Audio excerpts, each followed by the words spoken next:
Hello YouTubers, welcome to part 2 of my pricks and stalkers.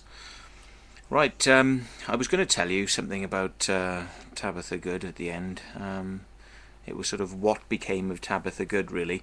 Yeah, basically, you're not supposed to, you can't arrest, prosecute, well, you can arrest them, but you can't prosecute mentally ill people. So she got away with all of that stuff. But I did actually manage to get the police eventually. It took a lot of effort. I did manage to get the police to contact her psychiatrist in London, and I was advised that she is very well known to the London psychiatric fraternity because she is a mental case. Now, I don't know whether I should or shouldn't say the next bit, but it is actually quite funny. It is very funny. It's very naughty, but it's also very funny. And I did do my best to try and warn the people involved as well, so my intentions were pure. But anyway, as you can see, the photo I showed you of Tabitha Good, ugly minger as she is, she's standing next to none other than Nick Pope, and that's Annie Mahon or something, whatever, something to do with David Shayler. Anyway, that photo was taken down in Glastonbury at the Glastonbury Symposiums. Now, it came to light, I was given sort of a message by somebody that Tabitha Good was actually going out with Nick Pope. And I was like, what? You have got to be effing kidding, you know? So I rang him up.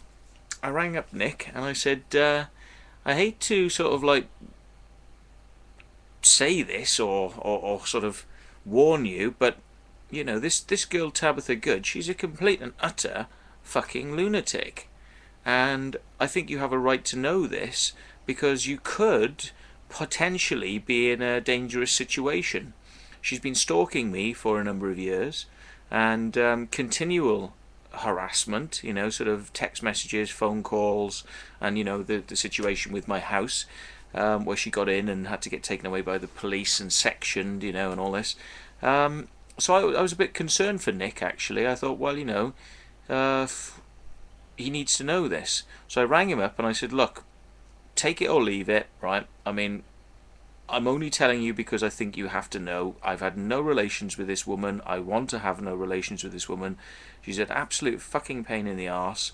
But you just need to know this because perhaps you haven't actually witnessed her in full flow, and perhaps you don't know what sort of stuff she's up to. Maybe she's trying to get close to you because she thinks that this is going to serve her in some way, so just be careful. So I had to warn Nick about this, and he said, well, you know, he didn't admit that he was actually going out with her, but I got the general impression that you know, they were seeing each other, or you know, she would go around there, sort of thing. And he was like, oh, you know, everybody's capable of change, Matthew. And I'm like, yeah, right, okay. Somebody who is, the police say, was nearly slinging her own shit at them in the cells. Right, okay. Yeah, they're really capable of change, I'm sure, you know, just completely different person now. That's right, the one that's been texting me continually, and still texts me up to the, you know, the point where she was just having a photo taken with you the other day down in Glastonbury. I said, I don't think really, to be honest, mate, she is capable of change, but there we are. Good luck to you. Anyway, I mean, I get these text messages from her which make absolutely no sense. I mean, apparently I appear psychically to this girl. She's obviously completely off her head. But she sends me these text messages which really don't mean anything. They're so, you know, it's like she's having a conversation with herself, you know, and even answering herself, you know. I mean, look at this now, just to take a random one. I think when one swears at someone, one is really seeing that in oneself. So, you are an ugly slut, sleeping with everyone like the bisexual you are, and I am a fool for bothering to text you at all. Well, Tab, if you view this video, I really wish you wouldn't fucking text me. You've actually threatened that you weren't going to text me. You know, and I've actually said, very good, because I don't want to have any contact with you, please fuck off. yeah, and she's like, ha ha ha ha, only kidding, I'm going to continue texting you. And it's like, oh, Jesus Christ. Anyway, I'm going to change my fucking phone number because of this cow. I am going to change my phone number because I do believe that I have a right to privacy, whether she doesn't or not. So I'm going to be changing my number again pretty soon.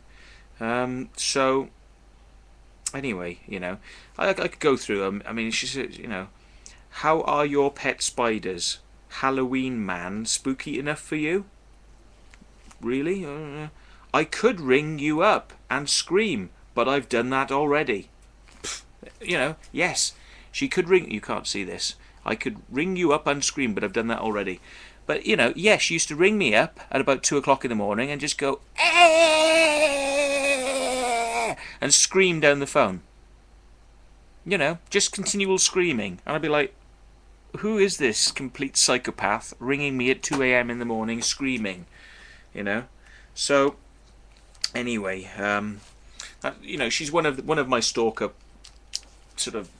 Well, she's not one of my stalkers. She is my stalker. So being a crop circle maker, because everybody thinks like, oh yes, you're just doing it for the publicity, you can't really make crop circles, you're just some sort of government agent and all that. They just don't know all the crap you get, really. It's like having a stalker isn't fun, yeah? It means that, I'm more like, well, I never used to lock my house, but I just don't want to wake up one night and find that stupid idiot standing at the end of my bed. So now I lock the doors. It makes you behave in a different manner when you've got these sort of people on your case. And although I'm not frightened of her, per se, if somebody sneaks into your house in the middle of the night, God knows what they get up to. But there we are. So, I've got another idiot who's just come back on my case recently. A complete effing prick called Lee Winterson. I was meant to be making a video in 1996 with this guy. Gave him my contacts as a cameraman and video editor. I was going to actually sort of film it. We were filming the thing, and we were coming near the end, and suddenly Lee Winterson disappeared in the middle of the night with all my camera gear. Poof, gone. Bye bye. Bye bye, Mr. Winterson. Take all my camera gear. So anyway, eventually I caught up with Lee Winterson, and a friend of mine, in trying to get back my gear, jumped in his car and went to drive off in his car, thinking that the stuff was in the car. Now, I didn't ask them to do this, but they did it, and basically Lee Winterson jumped up and down on the roof and the bonnet of his car, denting them all in like a monkey. Anyway, so I thought we better get out of here because this is just like, this is just nutty, So we left the area, and well, basically I phoned him up and I spoke to his missus, who's actually one ugly piece of works. Well, I mean, you might think that's unfair of me to say this, but considering when I rang her up and said, I just want to get my camera gear back, can you give Lee a message? That was all I did. Ring her up and say, look, I don't understand what's going on here, but Lee's got my camera gear. Can you please, And she, don't you ring me back. I'm going to ring the police and tell them that you've been trying to kill me. Really.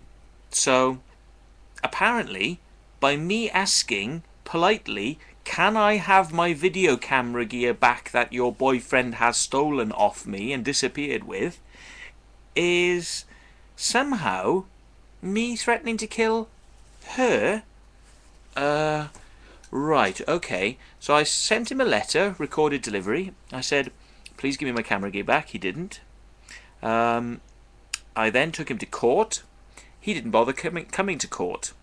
The bailiffs went round his house at 7 a.m. in the morning, and we recovered most of the camera gear.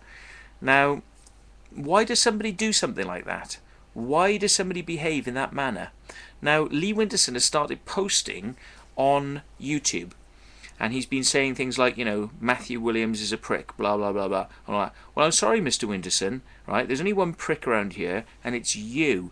Because if you steal people's stuff, yeah, you should expect to be taken to court and to get into trouble, yes? And that's exactly what happened, so wear it. So if anybody ever speaks to this guy, just, walk away. He's bad.